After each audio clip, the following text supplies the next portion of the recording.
We want to know, should we avoid buying a vehicle in 2023? Should you avoid buying a vehicle in 2023? No. You just got to know how to time things.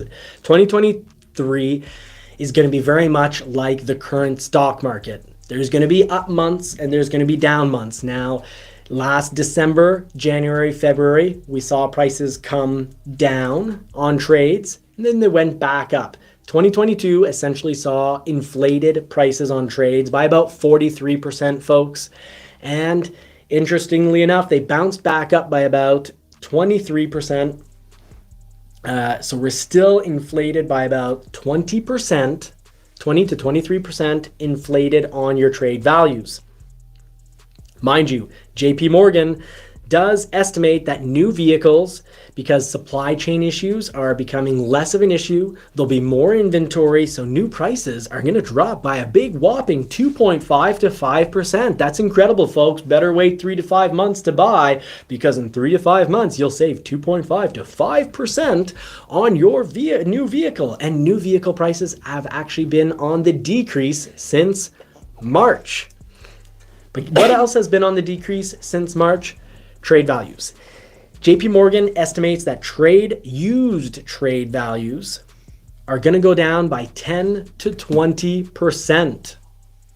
And what does it mean when used prices go down by 10 to 20%? It means you're going to get a whole lot more for your trade. So let's say you've got one of these trucks to trade in.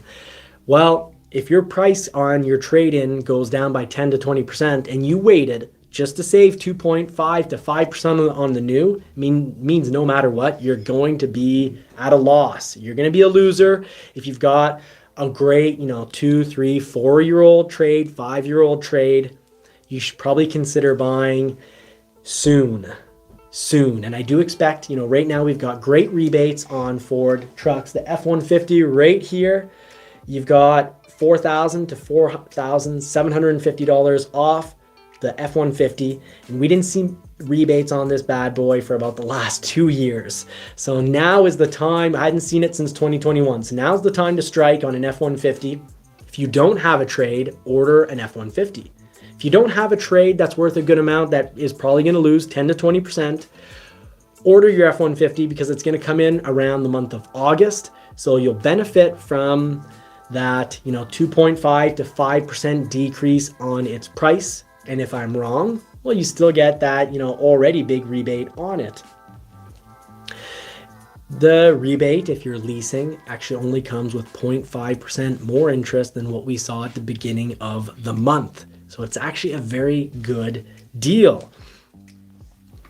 I would not risk it if I've got a trade worth a lot. My Lightning, for example, has only gone down in value since this winter. It's actually gone down a lot on value, and it might have lost too much value for me to actually pick up the Bronco that I've ordered. I might have to keep it until my Porsche comes in, and it's a great vehicle. The Lightning right here in the photo is a fantastic vehicle. We love the sound system. We love the handling. It's amazing in the bendies. It's great to drive. Yes, in the winter I lose 30% of my autonomy, but that doesn't matter to me. We're not doing any long, wild hauls in the winter. Who goes anywhere in Canada in the winter? Heck, you're likely to get hit by snow, ice, and Mother Nature will try to kill you. So stay home if you're a Canadian in the winter, or if you're if you're in the northern states in the USA. Boy, you northern states get wild winters. Colorado, if you're up in the mountains, you get wild winters as well. So you don't go play around in that snow at a long distance. You go to the nearest ski hill and try not to freeze to death. Or you stay by the fire at home. That is definitely your style, isn't it? Yeah, that's my style. That's your style. So, folks, consider buying a truck, or a vehicle. Prices will come down a little bit in the new, but they're going to drop drastically within 3 to 6 months on the trades. So if you've got a trade that's worth a good amount, now is a good time. And yes, last summer, trades were worth a whole lot more, but vehicles were also selling way over MSRP. Most vehicles have actually Most manufacturers have dropped down. They're no longer selling above MSRP, and I've got some great slides for this. Unfortunately, I'm doing the talking tonight and the slides. Do you want to talk just a little bit about our F-150 Lightning experience versus maybe Bronco experience, and maybe why we want a Bronco so bad? Yeah, it's an easy subject for me. We love the Lightning for sure because it's completely electric, so I can't wait until the Bronco will have an hybrid or a full electric mode. But yeah, I really love to don't spend fuel in your car and almost not in my car. So now it's nice to not being at the gas station all the time. Yeah, no, it is great. The Bronco was expensive per month. Yeah, and like you said, the sound system is so good in the Lightning. It wasn't that bad in the Bronco, but it wasn't the same. So a little less quality in the Bronco. Best value, we should have gotten an XLT standard range battery. It would have been just a little bit more than an XLT 302 Sport gas vehicle.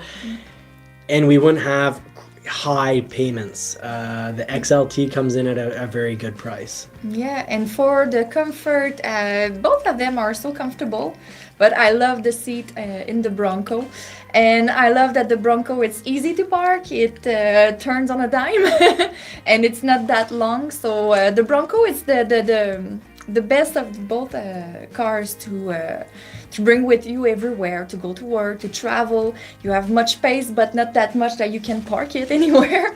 So yeah, the Bronco, I love it because of that. It's more functional, and you can remove the top, a part of the top if you don't want to remove it completely and take a lot of time to put it back. So it's the good mix between the F-150 and the Mustang, so we can use the Bronco for the winter and to do the convertible in the summer, so that's my best one. Fantastic. Well, thank you for that commercial break to allow me time to get into the notes, into the data, because I do promise facts on this show and bringing you the truth on the show. So here we've got it. Yahoo Finance is saying May is the best time to buy, and I'm going to tell you why that's not really the case this year. But most brands, if we look through the brands, Ford is having great sales, but most of the brands, the prices, some brands, the prices have gone down a little. But year over year change overall, it's surprising, but according to JD Power, the average new vehicle price year over year is still up $13,000 from last year. So the average $13,000 up from last year. That is a lot of moolah, but that's up in MSRP. We're not going to see a $13,000 decrease. And actually some brands like Kia are still selling on average above their MSRP pricing.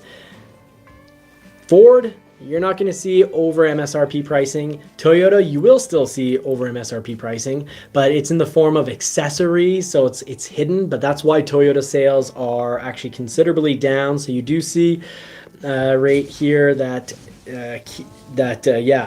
the sales are down. Lincoln sales are down. Acura sales are up. Sales are also up at Ford, as we talked about, a little higher than actually on this. Genesis sales are up. Honda sales are up.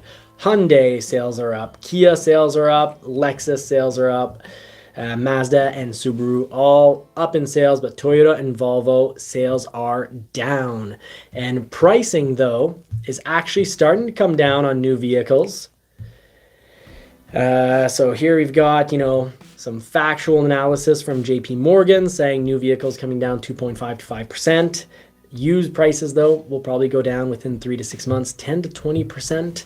I was saying this past winter that I expected prices to finally come down in about summer 23 to fall 23, but April, the sales were actually on a rise by 10% overall because there's just more inventory than there was in 2021. Now, important to note that sales probably will, they're not necessarily going to slow down because there is a whole lot more inventory, but because there's more inventory, we can expect the new prices to come down a little. So that's what we've got. I've been going through a lot of various data to come up with this, and also I've been noticing what's been going on the sales floor. Ford is, right now the whole US market sales rose at 7.2% month on month.